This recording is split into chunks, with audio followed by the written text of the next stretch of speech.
Galactic Library. Presence. 7-Day Terror by R.A. Lafferty. Chapter 1. Is there anything you want to make disappear? Clarence Willoughby asked his mother. A sink full of dishes is all I can think of. How will you do it? I just built a disappearer. All you do is cut the other end out of a beer can. Then you take 2 pieces of red cardboard with peepholes in the middle and fit them in the ends. You look through the peepholes and blink. Whatever you look at will disappear. Oh, but I don't know if I can make them come back. We'd better try it on something else. Dishes cost money. As always, Myra Willoughby had to admire the wisdom of her 9-year-old son. She would not have had such foresight herself. He always did. You can try it on Blanche Manor's cat outside there. Nobody will care if it disappears except Blanche Manners. All right. He put the disappearer to his eye and blinked. The cat disappeared from the sidewalk outside. His mother was interested. I wonder how it works. Do you know how it works? Yes. You take a beer can with both ends cut out and put in 2 pieces of cardboard. Then you blink. Never mind. Take it outside and play with it. You hadn't better make anything disappear in here till I think about this. But when he had gone, his mother was oddly disturbed. I wonder if I have a precocious child. Why? There's lots of grown people who wouldn't know how to make a disappearer that would work. I wonder if Blanche Manners will miss her cat very much. Clarence went down to the Plugged Nickel, a pothouse on the corner. Do you have anything you want to make disappear, Nokomis? Only my paunch. If I make it disappear, it'll leave a hole in you and you'll bleed to death. That's right, I would. Why don't you try it on the fire plug outside? Chapter 2.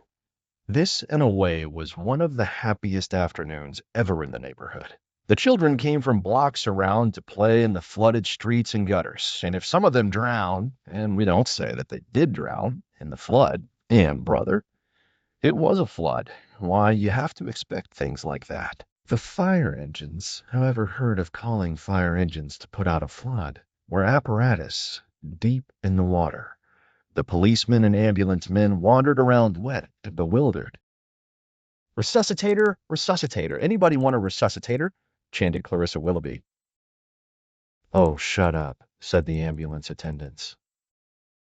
Nokomis, the barman in the Plugged Nickel, called Clarence aside. I don't believe, just for the moment, I tell anyone what happened to that fire plug, he said. I won't tell if you won't tell, said Clarence. Officer Comstock was suspicious. There's only 7 possible explanations. One of the 7 Willoughby kids did it. I don't know how. It'd take a bulldozer to do it, and then there'd be something left of the plug. But however they did it, one of them did it. Officer Comstock had a talent for getting near the truth of dark matters. This is why he was walking a beat out here in the boondocks instead of sitting in a chair downtown. Clarissa, said Officer Comstock in a voice like thunder. Resuscitator, resuscitator, anybody want a resuscitator? Chanted Clarissa. Do you know what happened to that fire plug? Asked Officer C. I have an uncanny suspicion. As yet, it is no more than that. When I am better informed, I will advise you. Clarissa was 8 years old and much given to uncanny suspicions. Clementine, Harold, Karen, Jimmy, Cyril, he asked the 5 younger Willoughby children, do you know what happened to that fire plug? There was a man around yesterday. I bet he took it, said Clementine. I don't even remember a fire plug there.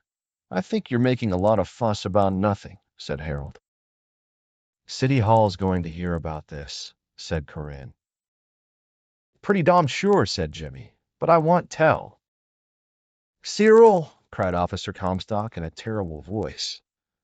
Not a terrifying voice, a terrible voice. He felt terrible now. Great green bananas, said Cyril. I'm only 3 years old. I don't see how it's even my responsibility. Clarence, said Officer Comstock. Clarence gulped. Do you know where that fire plug went? Clarence brightened. No, sir. I don't know where it went. A bunch of smart Alecks from the water department came out and shut off the water for a few blocks around and put some kind of cap on in place of the fire plug. This sure is going to be a funny sounding report, said one of them. Officer Comstock walked away discouraged. Don't bother me, Miss Manners, he said. I don't know where to look for your cat. I don't even know where to look for a fire plug. I have an idea, said Clarissa, that when you find the cat, you will find the fire plug the same place. As yet, it is only an idea. Ozzie Murphy wore a little hat on top of his head.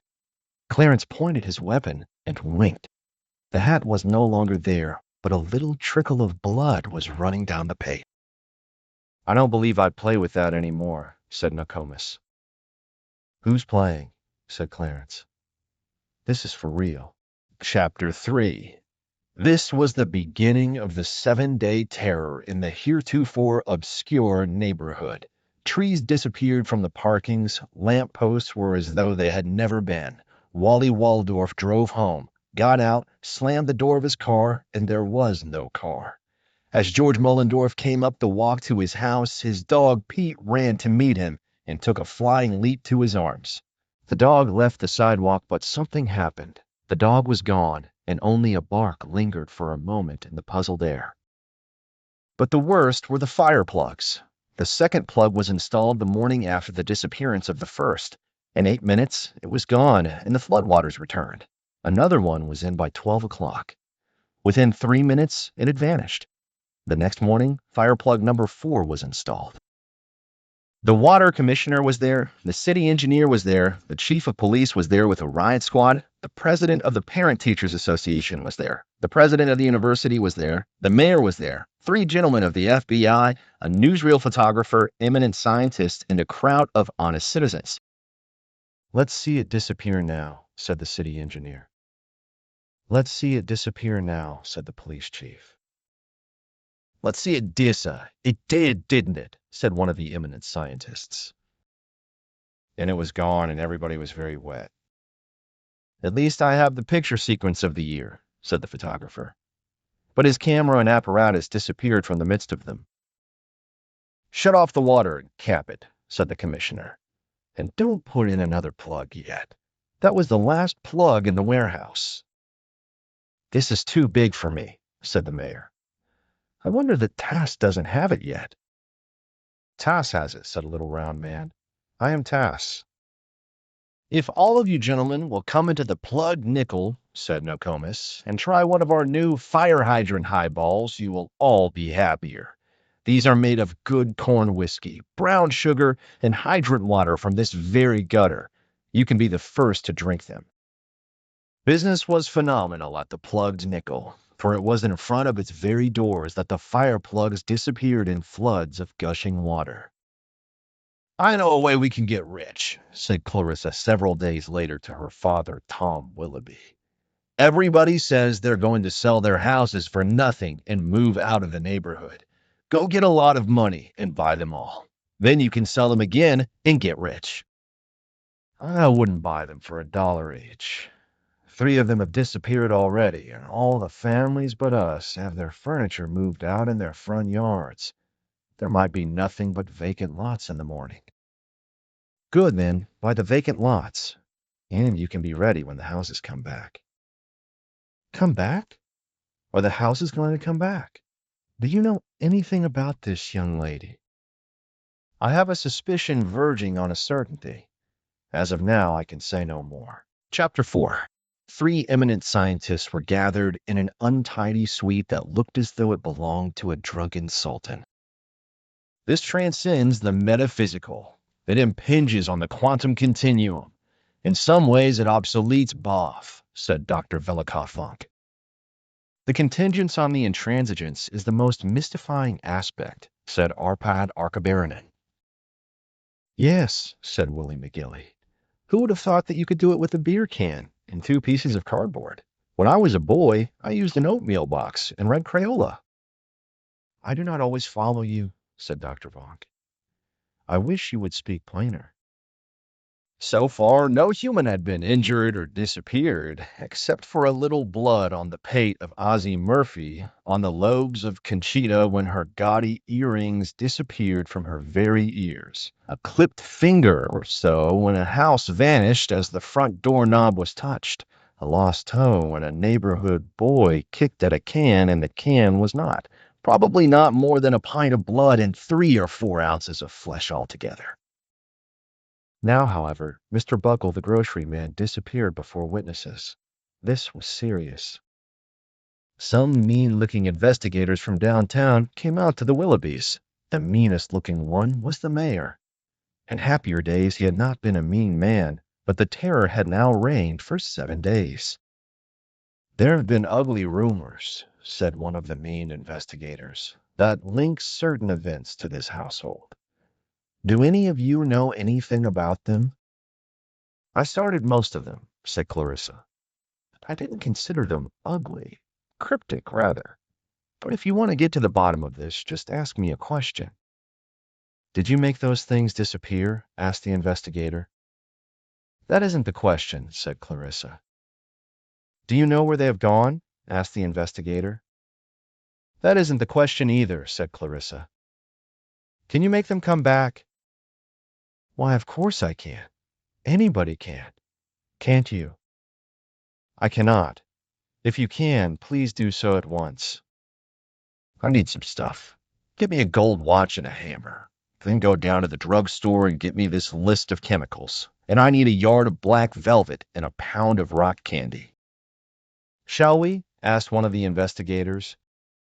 Yes, said the mayor. It's our only hope. Get her anything she wants.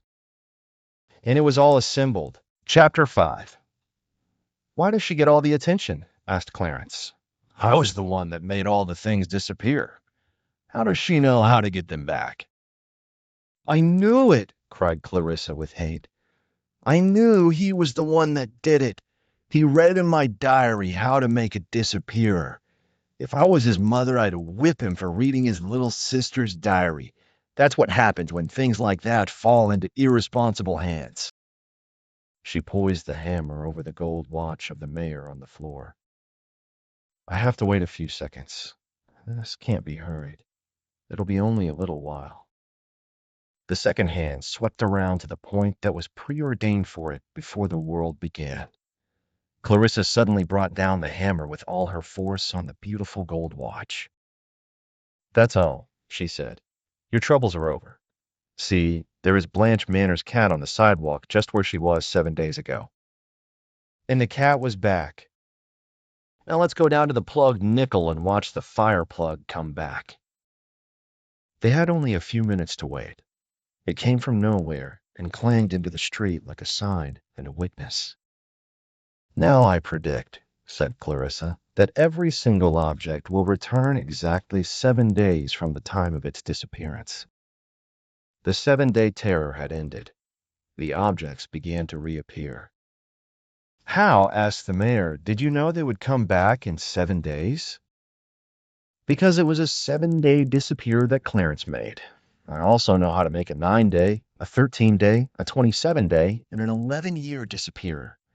I was going to make a 13-day one, but for that you have to color the ends with the blood from a little boy's heart, and Cyril cried every time I tried to make a good cut. You really know how to make all of these? Yes, but I shudder if the knowledge should ever come into unauthorized hands. I shudder too, Clarissa. But tell me, why did you want the chemicals? For my chemistry set. And the black velvet? 4 doll dresses. And the pound of rock candy? How did you ever get to be mayor of this town if you have to ask questions like that? What do you think I wanted the rock candy for? One last question, said the mayor. Why did you smash my gold watch with the hammer? Oh, said Clarissa, that was for dramatic effect.